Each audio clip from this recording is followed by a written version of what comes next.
Okay, are we good to start, I think? Yeah, I think we are.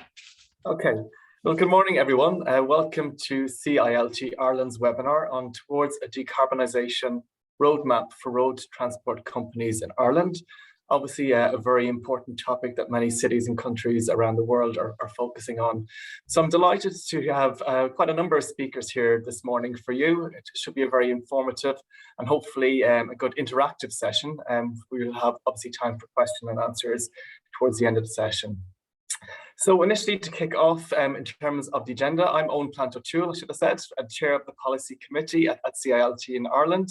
And obviously we have a couple of colleagues here, which we'll just briefly introduce before going into the presentations aspects. So to talk about the agenda for this morning, if you want to move to the next slide, Sabrina. So we'll initially have the introduction from a welcome speech by the President of CILT Ireland, Tim Daly. Myself and Sabrina Zhang will present our policy paper towards a decarbonisation roadmap for road transport companies in Ireland. So presenting CILT Ireland's latest research, examining transportation decarbonisation policy, and also looking at the industry perspective on that also. I'm also very happy to have Colm Ennis here with us in terms of delivering for Dublin, and Alec Tubridy will talk about a lean and green solution at GS1. And then we'll have some time towards the end, hopefully, for some question and answers and an interactive session. So first of all, we're going to hand over to Tim Daly, who's going to give us our welcome speech. Tim, over to you.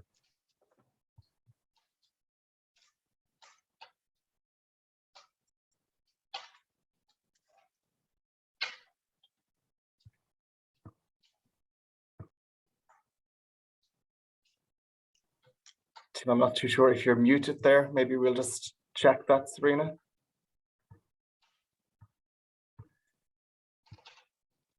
Let me see.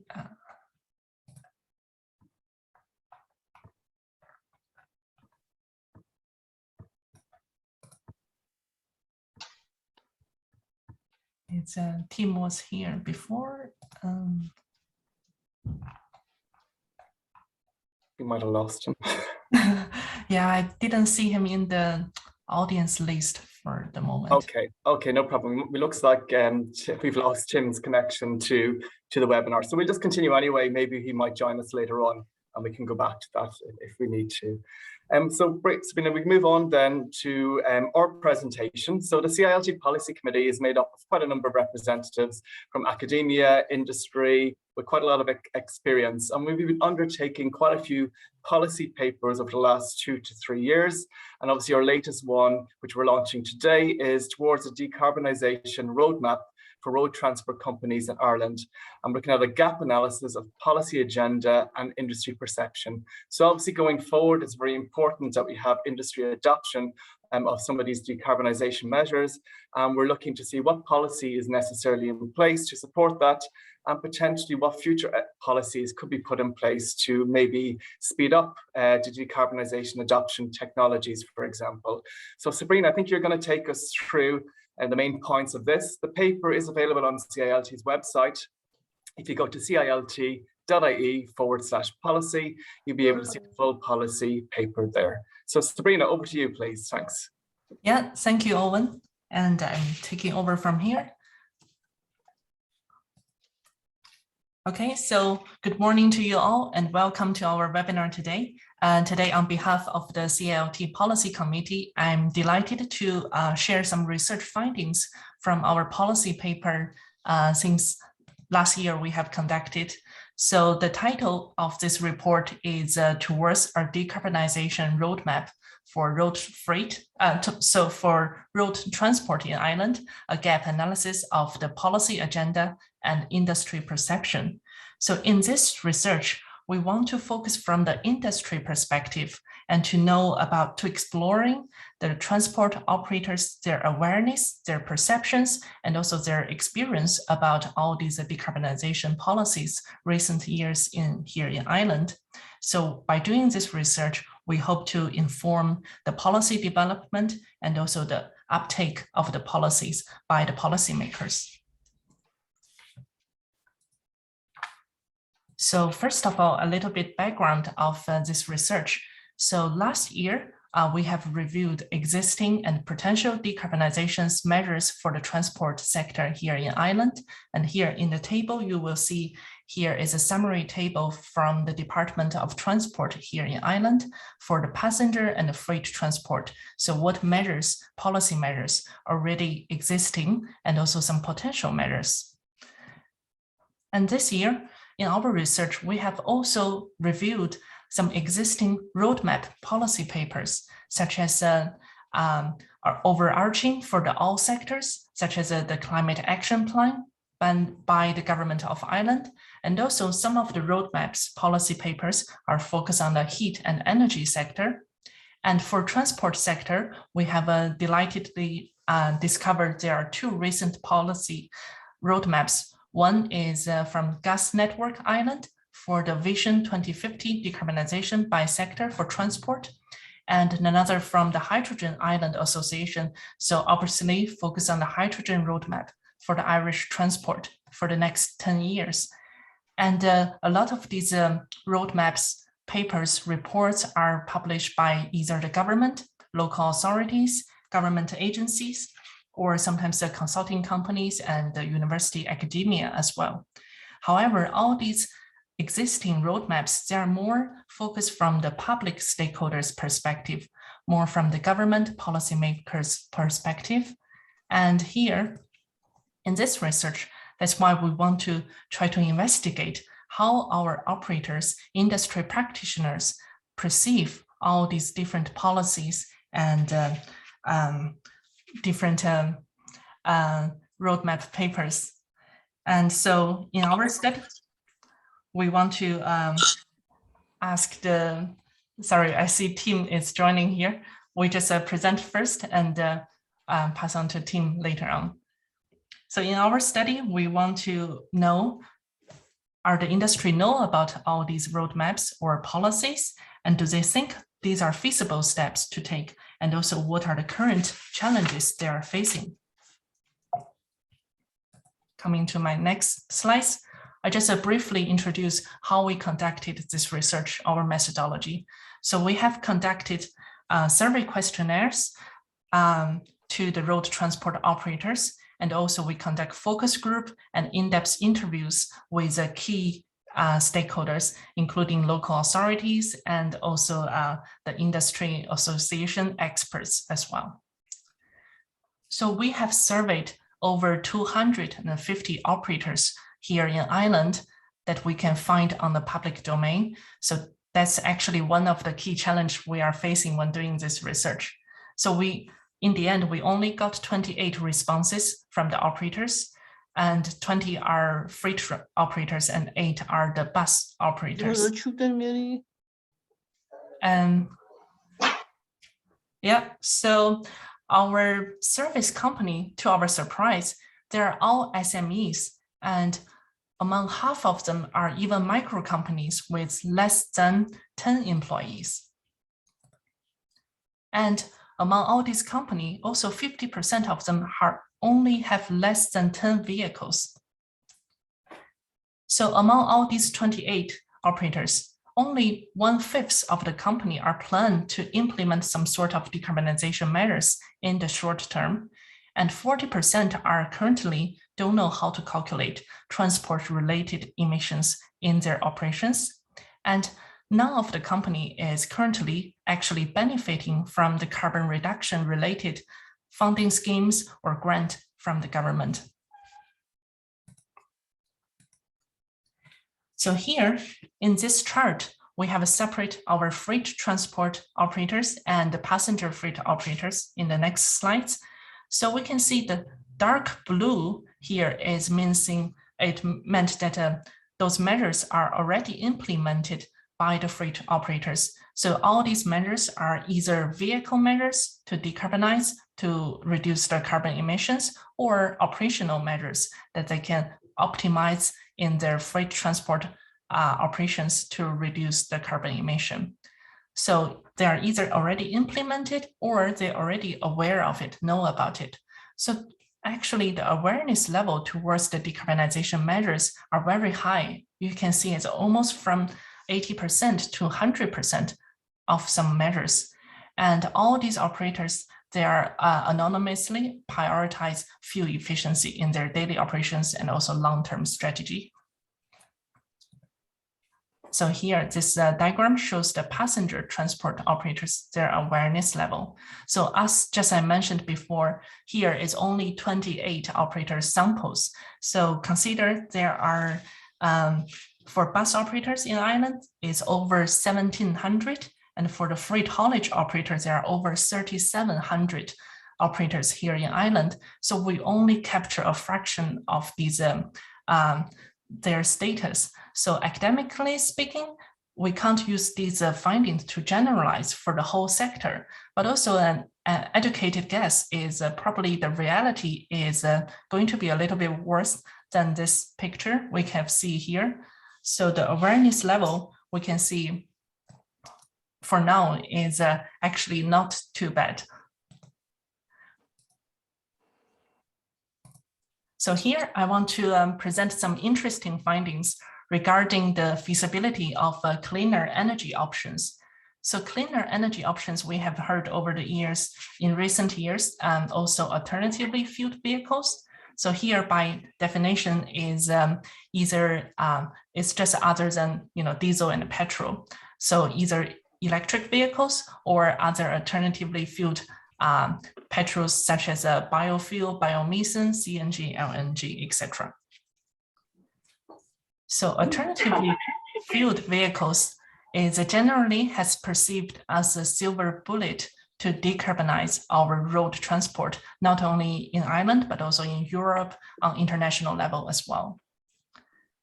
So the uptake of the alternatively fueled vehicle actually here in Europe is not very high at the moment, especially for trucks. I think if you're adding up all the battery EV, hybrid EV, and other alternatively fueled such as a biofuel, it's only less than 1% in total. So the rest of the almost 99% are still diesel fueled trucks. And for bus, it's better.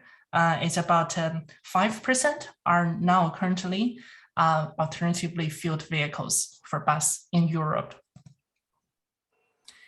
And on the left table here is we ask our operators here in Ireland, what do you think of all these options? Are they feasible? So on overall level, we find out our operators here in Ireland, they think hybrid, hydrogen, and biofuel are feasible options in their from their experience. But however, as we know before, the current government policy are favored more CNG, LNG, fuel cell EV, plug hybrid, and also other EV electric vehicle options. So we observed there is a misalignment between the government incentive direction and also the industry preference. And as we mentioned before previously, none of the company is currently benefiting from any of the government grant to support all these alternatively fueled vehicles. So then we want to find out what is the reason behind this misalignment. And then we're trying to look at each option, their market availability here in Ireland. And in this table, we have a separate the bus on the left hand, on the first column, and the heavy goods vehicle for trucks, for freight on the right hand side. So we can see here for each option, for bus is I think is more promising. We have seen a lot of pilot trials here in Dublin, in Cork, in Galway for different fuel options such as CNG, hydrogen, plug-in hybrid. We already see here a lot here in Dublin. But currently there is not LNG option here yet. But correct me, if you have any new observations later on. And for trucks, actually currently all these options except biofuel, biomethane, CNG, all the other options are currently not available yet in Ireland. Either these new electric trucks are very expensive and not feasible, and also the technology and infrastructure is not mature yet to be adopted by the operators. So I'm coming to the next slides. So we then look at what are the decarbonization barriers, challenges that facing the transport operators. So we can see that the price, technology maturity, infrastructure, government support policy are the key factors that are usually examined by the operators when they consider to uptake all these different new energy, cleaner energy options. And a lot of these barriers are known barriers, not just only shared here in Ireland, but also shared by the other European countries. And here in the last box here, we got some specific examples for the Irish context. Sometimes because we are a quite small country and the demand didn't justify to build all these infrastructure. So that's one of the key argument we learned that from the operators. So here I want to come to my last slides for the conclusion. So in this report, we have mainly highlight two gaps. So vertically is the government and industry. So the government incentivized direction and the industry preference there is a misalignment. And horizontally, there is also a transition gap between the large companies. We heard that on the news, which company adopt these energies to the majority of the small and medium-sized micro companies, micro operators. So we have identified these two gaps. So here we come to the our recommendation, which is in the last part of our report. So what we need, the roadmap for the Irish transport sector. So we need a clear roadmap for the Irish transport industry to transit to this low carbon trajectory. And we need a suite of policy, not just one measures, but a combination of both complementary measures that work together to achieve the desired outcome. And for these suite policies, we have suggested from 4 aspects. So I wouldn't go into too much detail. So for example, for the regulatory aspect, the industry needs stability and certainty to decarbonize, to hit our milestone by 2050 and 2040 for the heavy goods vehicle to phasing out. So during this roadmap, we also need to have contingency plans in the roadmap. For example, the never-ending disruptions here in supply chain, from Brexit, COVID, and to the current fuel price volatility and driver shortage. So how we can also tackle those emergencies during this decarbonization sustainability long-run roadmap. And the next one is pricing. So beyond a single policy measures, we need a combined set of complementary measures that work together. So it's a 1 + 1 greater than 2. So for example, when you have a strong carbon pricing measures, you also need to have an incentive for the cleaner energy options for the operators to choose. And the third one is technological strategies. So we all know that we are gradually phasing out the old diesel trucks or diesel buses. However, all these new fancy electric vehicles or hydrogen, they're not commercially available yet and viable to the operators. So we also need to have some stepping stone technology in place. For example, the cleaner diesel 6 trucks to be adopted by the industry. And the last one is, I think it's also more important one that both you and me can also involve is the behavioral change. So not just the business, the operators, but also individuals, retailers, consumers like you and me, we could engage in these conversations to push to encourage the green behaviors. So this is the key message that we want to deliver in our report today. And if you want to more details, you can have a read of the report, and later I will send a link in the chat box for the report. Thank you. That's at the end of my presentation. Thank you. Thank you, Sabrina. That's great. Thanks for that oversight and some of the insights there as well. And as you said, a lot more detail on the report on CILT's website. So what we're going to do is take questions and answers at the end. If people want to, at the end of the session, ask them themselves, or if they feel like popping the question in the chat box as we go along, please feel free to do so. I see Tim is back. He's rejoined us. Tim, yeah. That's great. We might just hand back over to you. Obviously, you rejigged the agenda a little bit. So we'll go to you maybe now, if that's okay for your speech. Yep, fine. Thank you, Owen. Sorry about that. It seems to be a bit of unstable internet. So first of all, I'd like to say good morning to everyone, and thank you for joining today's webinar. In this virtual webinar room, I recognise some of the familiar names and the participants and friends from the CILT, governments, private sector and academic researchers. I'm sure we're also reaching out to many new friends who care about the sustainability in the transport sector, the practitioners, the policymakers, the young professionals and students, and a warm welcome to you all. This webinar is part of a series of research studies on climate change and transport decarbonisation that we carried out at CILT Ireland. Today, we're delighted to take this opportunity to launch our second policy research report entitled towards a decarbonation roadmap for road transport companies in Ireland. A gap analysis in the policy agenda and industry perception. So that's where we're at. In particular, I'd like to acknowledge the good work of Dr.Eoin and the authors of the report, as well as the support from our CEO, our Chief Executive Officer, Joe Kenny, and the team at the CILT for hosting this event. This report has a special focus on the public transport and freight transport operators' perspective. We will later share the findings on the current perception and decarbonation practice and policy uptake among the Irish road transport operators.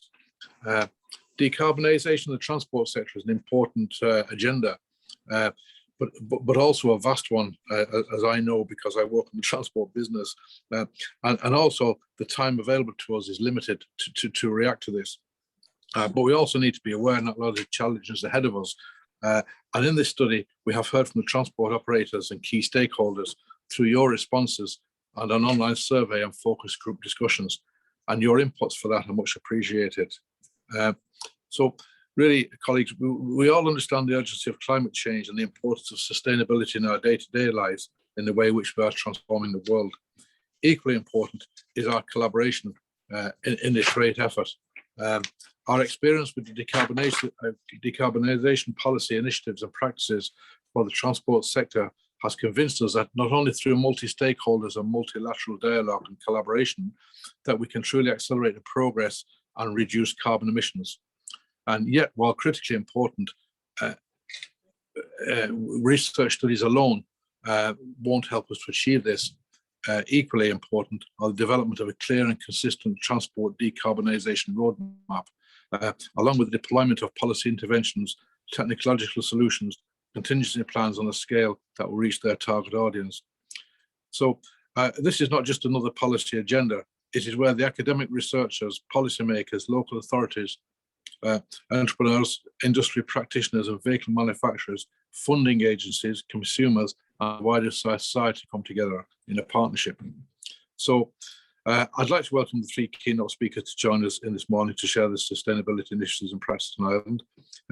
There's Colm Ennis from Dublin City Council, Alec Tubridy from GS1 and Derek O'Byrne from CHEP Ireland. And we're looking forward to learning from all of you.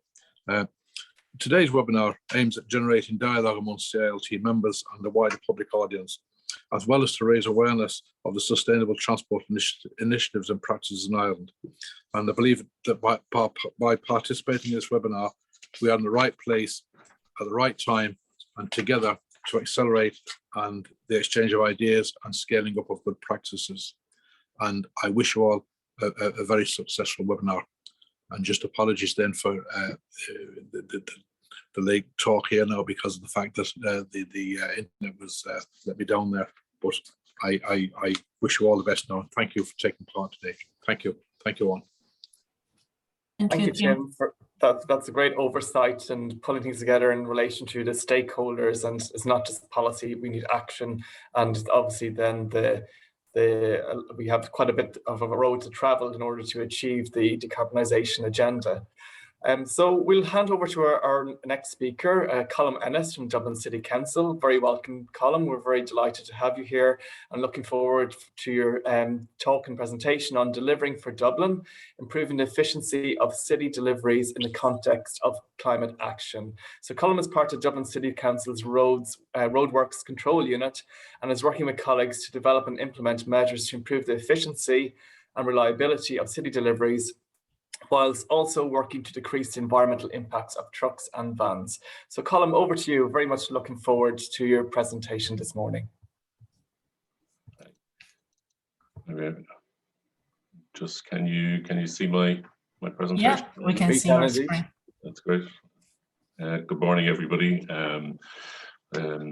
Yeah, I just want to give, I suppose, the perception or perspective from local authority. I work for Dublin City Council in the Roadworks Control Unit. Over the last few years, I've been involved in developing and implementing deliveries strategies for the city.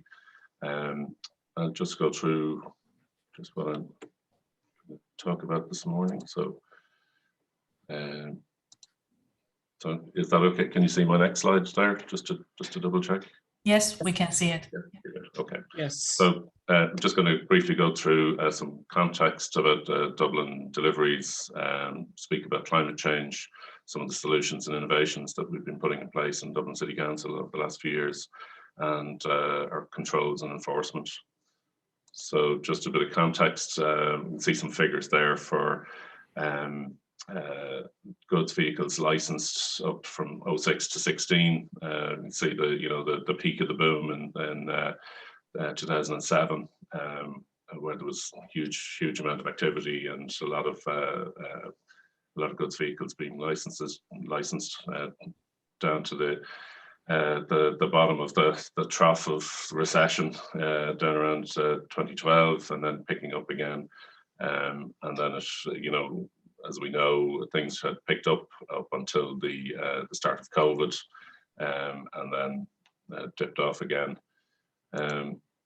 Just so what that brings about, what that means is our economic recovery now in the next, hopefully the next couple of years as we come out of COVID.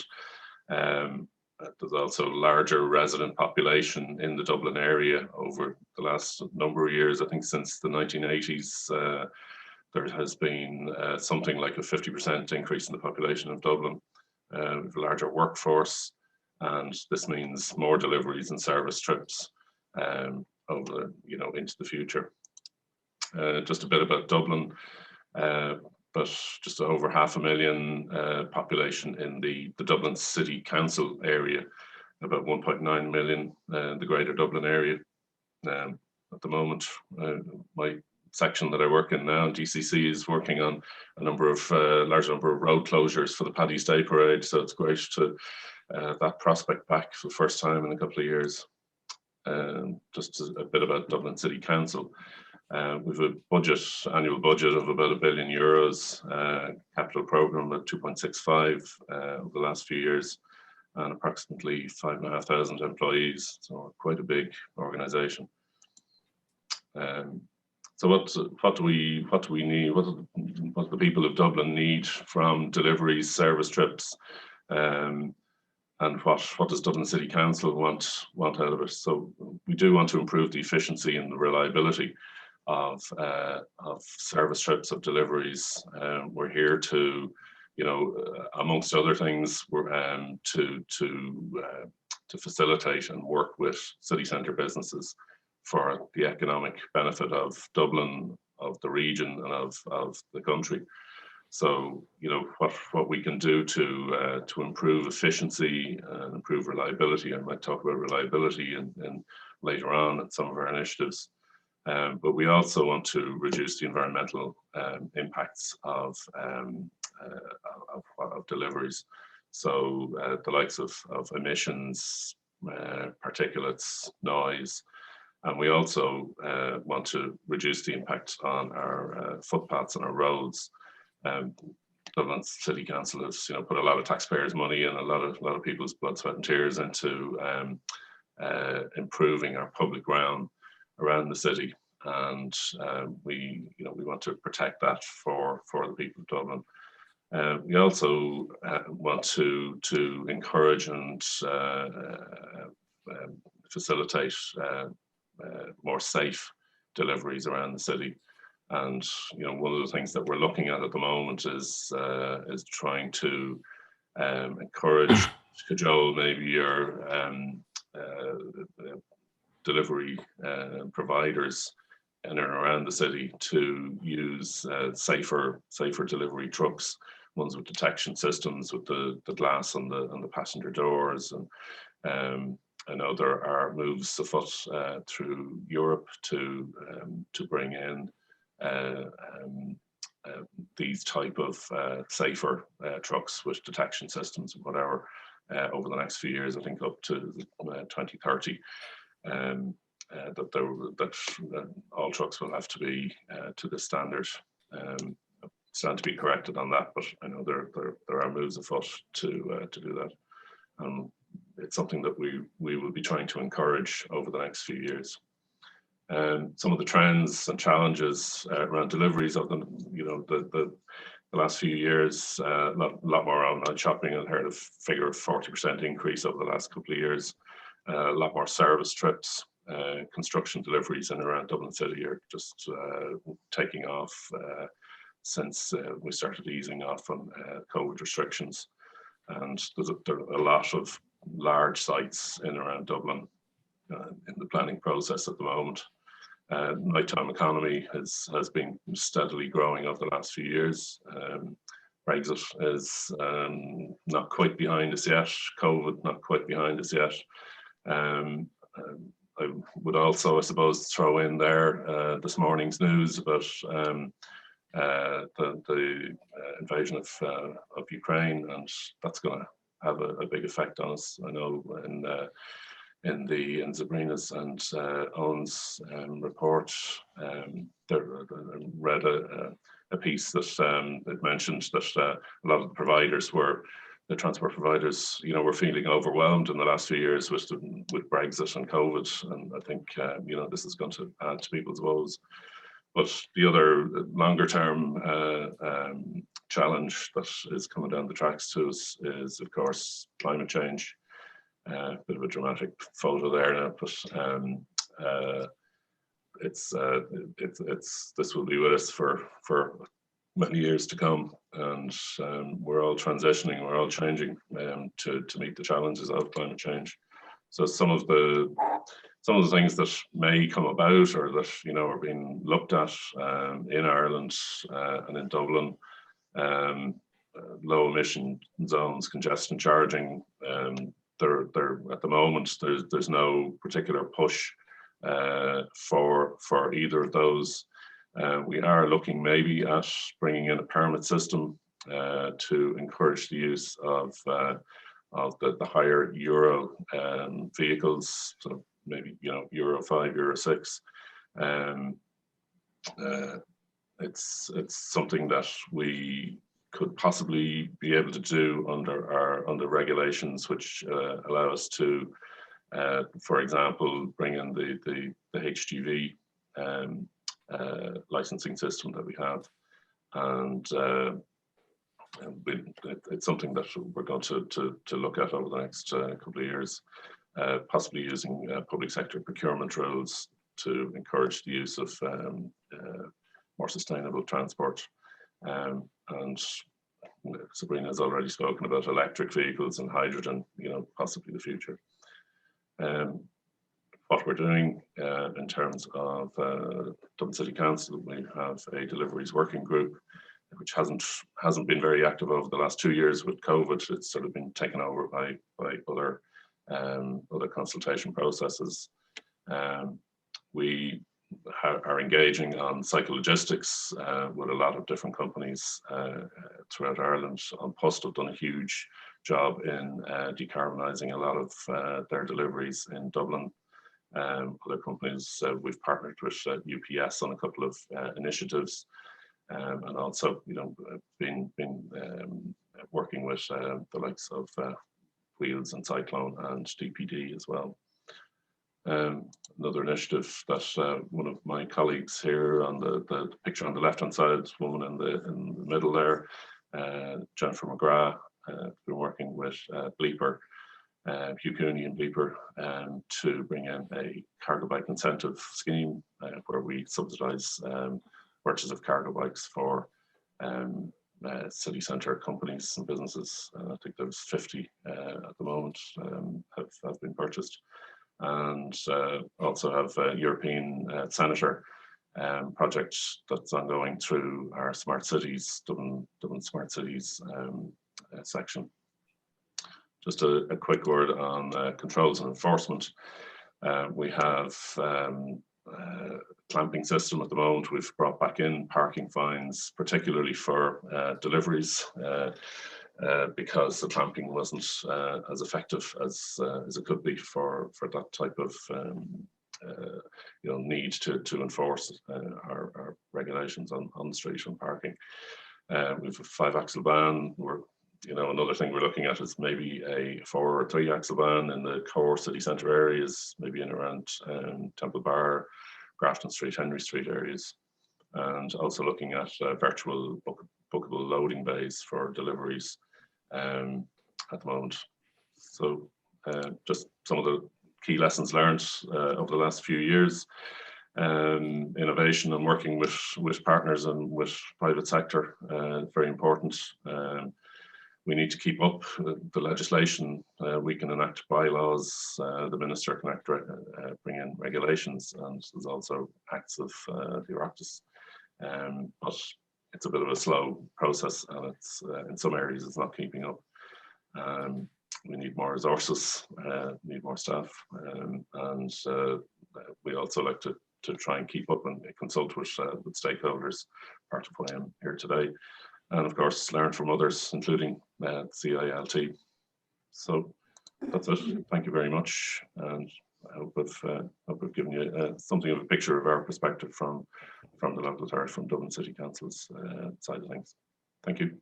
Thank you, Colm. Yep, thanks, Colm. That was a very good overview, and I'm sure there'll be some interesting questions towards the end of this webinar. And I know I have a couple that I've been involved in, of course, met with you before in relation to the deliveries group in Dublin City Council. So our next presenter is Alec Tubridy, who's Industry Engagement Executive at GS1 Ireland. And Alec's presentation is Decarbonisation, a lean and green solution at GS1. So Alec joined GS1 Ireland in January 2020 and works as one of the GS1's project and technical advisors in the area of industry engagement and solutions implementation. So Alec, very much looking forward to your presentation too. If you'd like to share your screen, and we'll hand it over to you. Thank you, Eoin. Now, if anybody can give me a little indication that that's worked. Yeah, we will wait and see. Not so far from me. Yeah, did you share the screen or share the slides? Yes, it seems working. Yeah, it's working. Yeah. Lovely. Okay, so yeah, thanks for inviting me along. And I'm happy to, to talk about what GS1 Ireland can do to help people, to help organisations to move on in their quest for decarbonisation. What we're seeing is that as legislation progresses, and we heard just now that can be slow, but more and more companies are being required to provide sustainability figures. Now, the thing is, how do you do that if you're a small company, if you don't have a department, if you don't have the resources necessarily to outsource? So you're looking at getting in a program that can help you do it in a structured way. Now, most of the companies, as we said, they just don't have the knowledge and the expertise to know where to start with their CO2 emissions. And they don't have a way of actually recording it in in a usable way. So the way around that is to, as I say, go for a program or get consultancy who can show you how to do that properly. Now, Lean and Green Ireland provides a framework for transport and logistics companies to make CO2 emissions efficiencies, and that includes warehousing, energy.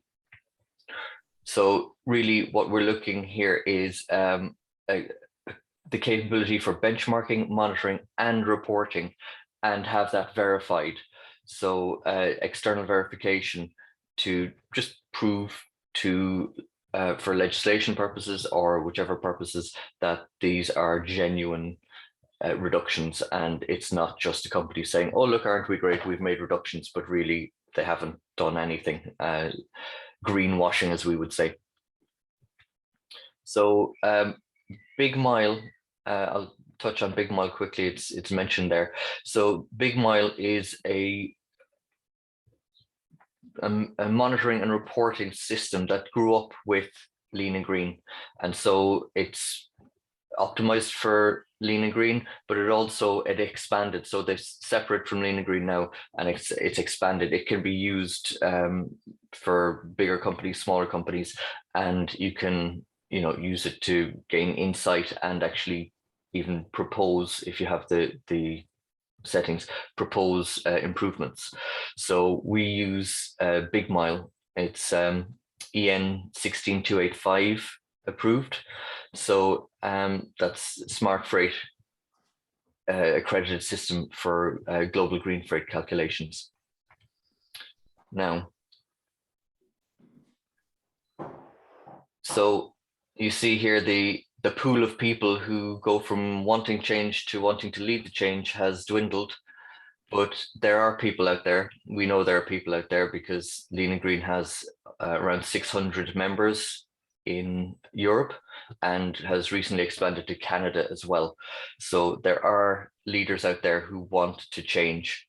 Now it's up to us to make that accessible as we possibly can. There's only so much we can do, but we can try and bridge the gap between those who want and are ready to make the emissions reductions and decarbonisation to actually start, and for those who have started to meet them where they are. And seems we can't hear Alec at the moment. I can hear him fine. Oh, okay, sorry, it's my phone. Okay, sorry, Alec. Not to worry. It's our aim to facilitate people to make that start, or for those who have started to meet them where they are and help them continue their journey. So the thing that Lean and Green does is it examines operations and processes. So it helps the organizations to see what they're doing and where they're going, and then to identify the efficiencies that they can make, and then work with the stakeholders to make those reductions. Now, with a focus on scope 1 and 2 emissions, many of the organizations, they forget about their scope 3 emissions, and they're losing the potential there for capturing those emissions in both their benchmarking and their reduction exercises. So with the vast experience that that is held in Lean and Green in the community of members, and that's for guiding all sizes of company, from family-run delivery companies to multinationals. Essentially, you're looking at collaborating with a community of people who have pre-qualified their sustainability intentions on a European level, so that risk is reduced between partnering with a company who in 3 months or 6 months down the road throw their hands up and say, right, this is too much, we can't deal with it right now, and throw it all in, and you've gone down the avenue of making changes supposedly in collaboration. Now, there's always a risk, but if you're doing that with a company who has already shown their cards and they have pre-qualified their sustainability intentions by joining a program or by engaging with a consultant, then that is a reduced risk.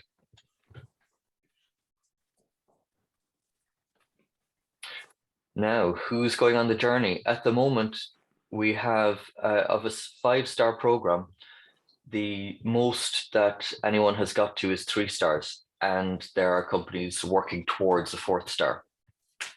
So we have in Netherlands, we have Copiers Neer, which is family transport, and then Moon and Transport and Boston Scientific International. So you've got family transport and multinationals in there.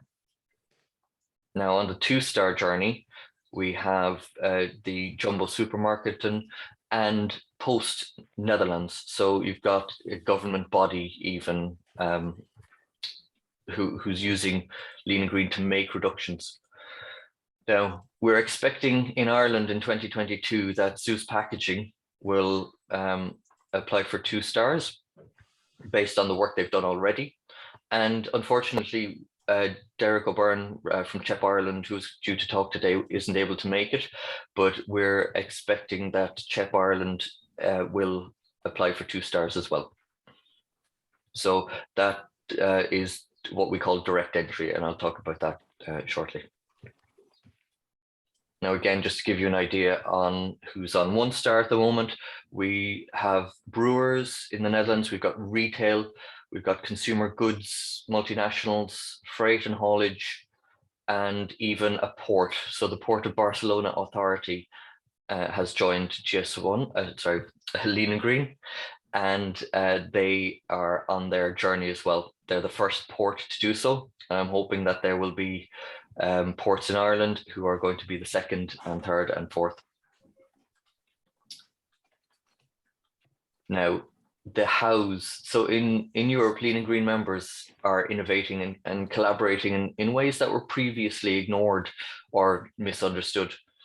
Now, they understand the potential in disrupting ingrained practices. So some of the most dangerous words in the English language are, this is the way we've always done it. So just disrupting that thinking and collaborating, not just on an intra-company basis, but on an inter-company basis. So there are examples in Lean and Green where companies have actually been collaborating with competition. And when they look at it on the basis of what's the best, most economic way of reducing carbon, rather than what's the best way of making money, they found that there was a crossover where if they shared loads, and instead of driving 500 miles to deliver a load that they could give to a competitor who was from that area and could do it on a return journey, then that was reducing their carbon footprint.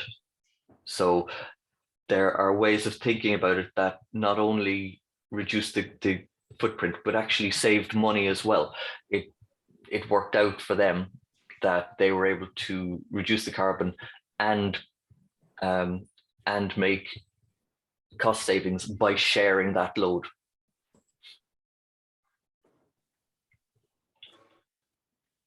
Now, the other way of reducing is the modal shifts. So rail and inland waterway and Irish Rail, Éireann Road Éireann, are really making a big push at increasing the number of freight services and maybe resurrecting service lines that were heretofore unused since maybe the 60s or the 70s. So there is that potential coming up for rail in inland waterways. Inland waterways more for Europe, but there is potential especially for rail. Now, horizontal collaboration goes to what I was speaking about just a second ago, where there's collaboration in planning and load combinations and load exchanges happening. So companies are seeing that there's either a partner or a company they could partner with. It may be the competition, but now it's going to become a partner instead of the competition. So they collaborate on planning their journeys, planning their loads, and in who runs loads, same as the airlines do. It's you hear code sharing airlines. So Aer Lingus and JetBlue have a code share. They don't run two planes, they run one plane, and they each take bookings for that plane. Now, we touched on EcoCombi with the last talk. So load optimization and single vehicle combinations. Now, you can have those big trailers in, say, countries such as Netherlands or Benelux, where they have the roads for it. And the converse of that is the smaller last mile delivery vehicles. So instead of having multiple trucks that go from a warehouse into the city and do a round of deliveries, the warehouses are on the periphery of the city, and then you've got last mile delivery vehicles that are smaller, that are more efficient. They could be electrified, they could be cycles, as we saw, and they do the last mile delivery into the cities, reducing congestion, reducing the amount of carbon. So overall, whether you're reducing the carbon because of last mile improvements or because of road train improvements, so fewer trucks on the road, even intercity or internationally, then it all drives the decarbonisation. Now, when you reduce your carbon, you're reducing the cost involved in production of that carbon. So whether or not you're making infrastructure changes that may have a cost, ultimately there is some reduction in your fuel or in, say, taxes as they arrive, as they arise. So there was talk yesterday of the carbon tax hikes being put on hold due to the cost of energy at the moment. So there are carbon tax hikes out there coming, and whether or not they make the reduction, make the tax hike or not, the target is there. So if it's not made now, we're going to pay for it later.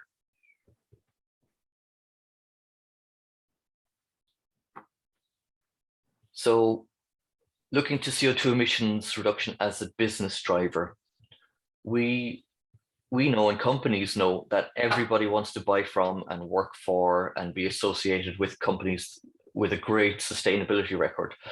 But for organizations to keep up with meeting sustainability improvement targets, the sustainability policy must incorporate traditional corporate social responsibility measures into the business drivers. Otherwise, you either end up with greenwashing or you end up with great sustainability intentions, but no bite. Now, we heard earlier on from the report that the message coming from industry is that they don't know how to make the change, or the other side of it is they are not being forced to make the change. So the message out there really that we're hearing is that we can't make the changes and won't until we're forced to. But we're also hearing more and more about the concept of environmental bankruptcy. And that's something that's going to come in later. It doesn't hang over companies right now, but what happens is that by the time an organization is forced to make the changes required to be compliant with whatever legislation is forcing them to make the change, the costs involved are actually going to be too great. So how can you actually optimize carbon emissions and highlight your CSR efforts at the same time? And that's what leads me on to lean and green. So it's a not-for-profit. It's been there since 2008, and it's a framework that helps you make reductions based on your own company's emissions. They're independently audited claims, and we have direct entry. So as I mentioned earlier on, if you've already made reductions, if you're already on that journey, we can meet you where you are and help you continue. You see, we're all over Europe and Canada, and there are some companies there that you can see, different transport, retail, delivery companies. Now, Lean and Green Europe, the main points I'm pushing on now because I see we're close to the edge. Big Mile, secure system for emissions reporting and monitoring. There's a free subscription to the carbon footprint for Big Mile, and that allows companies who maybe can't afford to spend 500 or 1,000 euros on software for the monitoring. That's included in Lean and Green. And the way Lean and Green works overall is 20% reduction in 5 years for a first star, and then subsequent stars are 10%, 5%.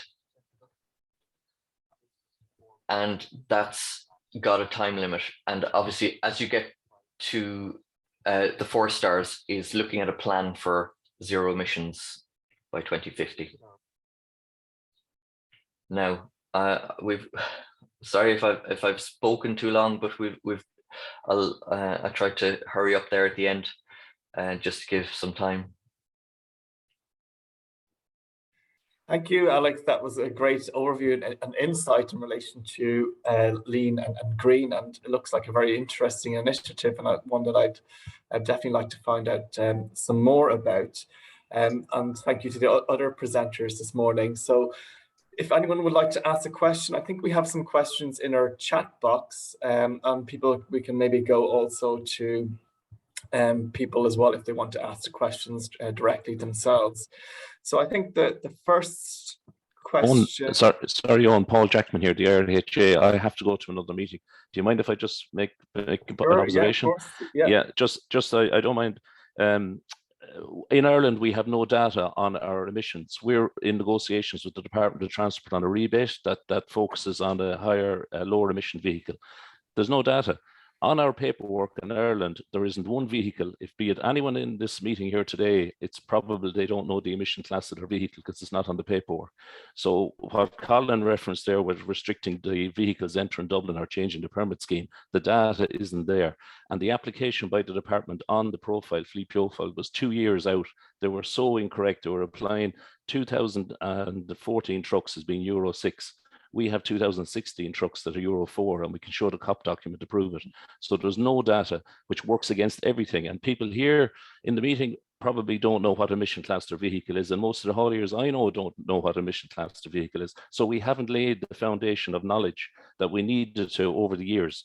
So just to give you a bit of stats, there's 6.6 million Arctics in Europe. There's 300 to 330,000 new ones per year going on the road, which is a 5% rollover. And last year, 97.3% of the vehicles sold were diesel. So like, this is the reality that's out there. Euro 6 and Euro 7, if we upgraded our national fleet to Euro 6, we'd have a 26 CO2 reduction. We've Euro 7 coming in with another 15%. So currently, as an operator in Ireland, I have no incentive to upgrade to Euro 6, be it the fuel rebate, the Dublin city permit, the road tolls. There is nothing there. We are in this vacuum as a haulier. And you referenced CNG. The Project Causeway is an absolute disaster. Gas trucks are now being scrapped. They're being imported from the UK and scrapped because they're 30% dearer to run per kilometre than the diesel truck. And there's no advantage in emissions.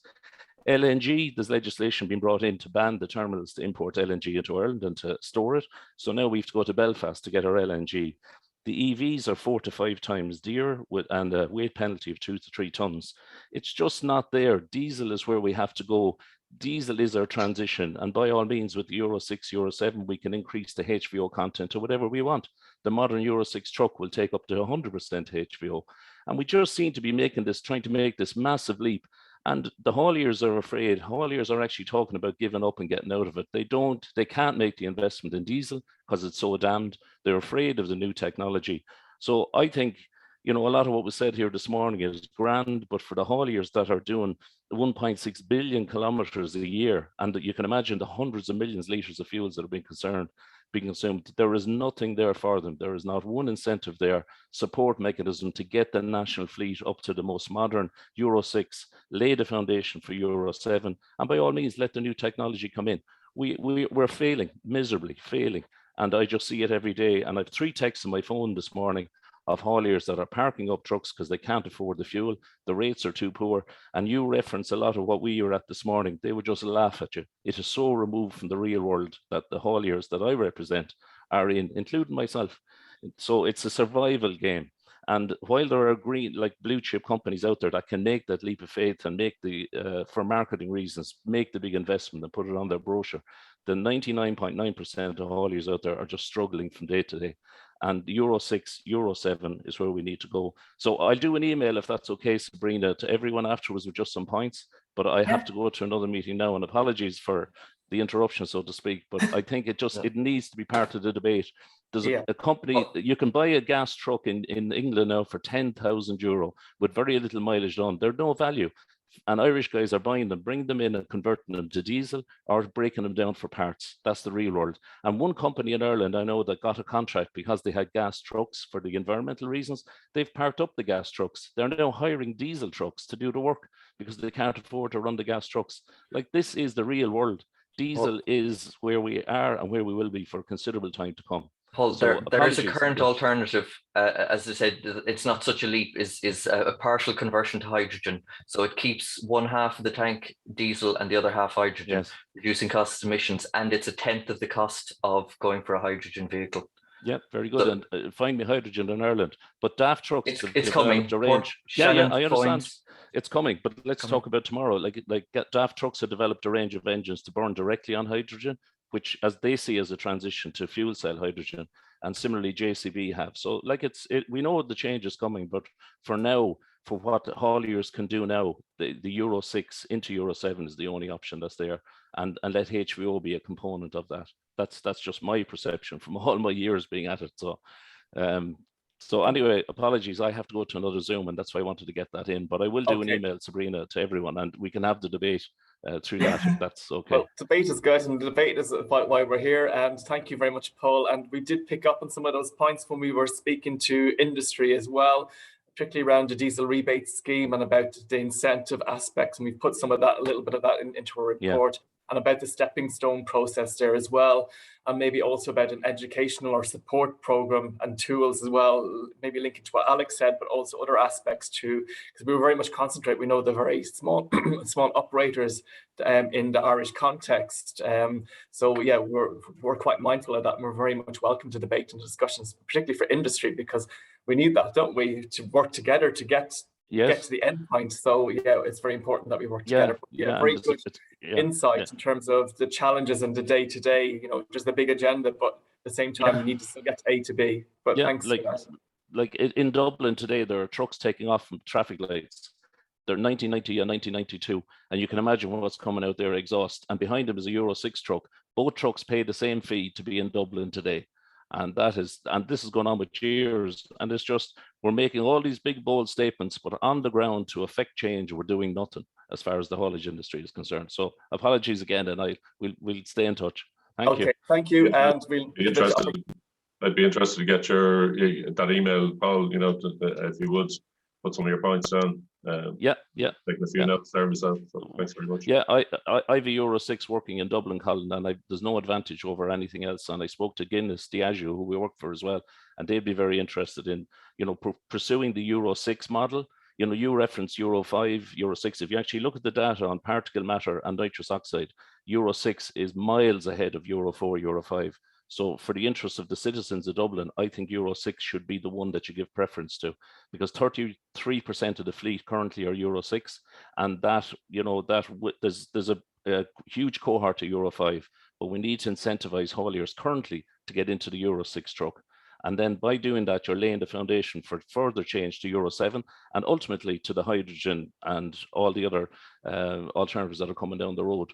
But as I say, we're giving grants to vehicles that don't exist, are impractical, or the fuel isn't available. And it's just daft. Hauliers are laughing at it. And we've seen the CNG, the Project Causeway, which is just rubbish now. And anyone that pursued it, like hauliers that pursued it, their trucks, a lot of the trucks, not all now, are parked up because they just can't afford to run them. And they have vehicles that are worthless now, having followed the direction of government policy. So that has so damaged the next policy statement, the government, the hauliers will not engage. Okay. Because of the thank you, Paul. Sorry, I'm just going to have to. We're over time already, and I want to get maybe to other people's questions and comments. But I think this is something definitely we could maybe take up again. You know, with a very interesting discussion. So I think thank you for that, and I'm sure we'll follow it up after. Sorry, I'm looking at the wrong screen. Yeah. Okay. All right, no problem. Okay, see you. Thank you. Bye bye. Bye. Also, we had a question from Conor Malloy in relation, again, Dublin City Council, about the 5-axle ban, and I suppose over the utilisation, level of vehicles around surely larger vehicle reduced total numbers. Example, 1 truck could equal 10 vans, particularly with driver shortage. So I don't know, Colm, if you want to comment on that, or maybe just just I suppose the rationale for the 5-axle ban originally back in I think it was about 2008, 2010, was that a huge number of the HGVs that were on the streets of Dublin were actually passing through Dublin. So with the port tunnel construction and when that got into operation, there's the reason for that was to get those HGVs that were going to other parts of the country from mostly from Dublin Port, to get them out of the city centre, the core city centre, and around the on the M50 and away across the country. You can still drive a 5-axle truck into Dublin if you need to. You just apply for a permit for it, and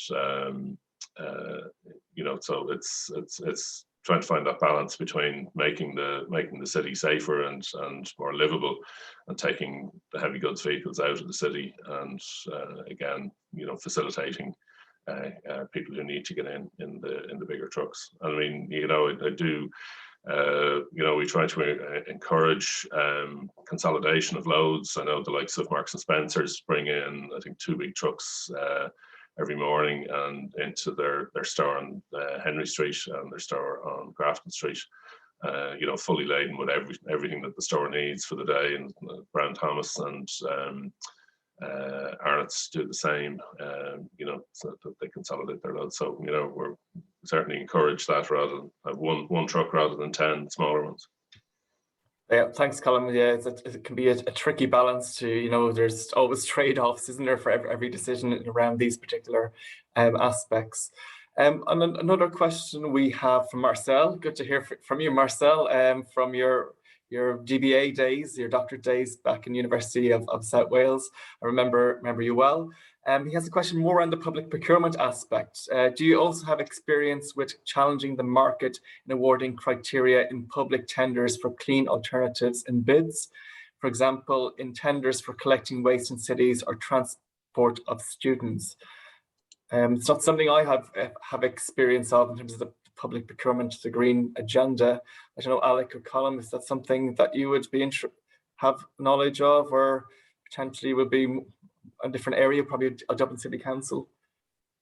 Well, it's something I did reference it there in my presentation, that it's another way to encourage the use of more sustainable transport is the public sector. I mean, as I say, Dublin City has an annual budget of €1 billion and a bigger capital budget over a number of years. So it is a way to you can put conditions on your procurement, on your tendering, and that deliveries must be done by sustainable means.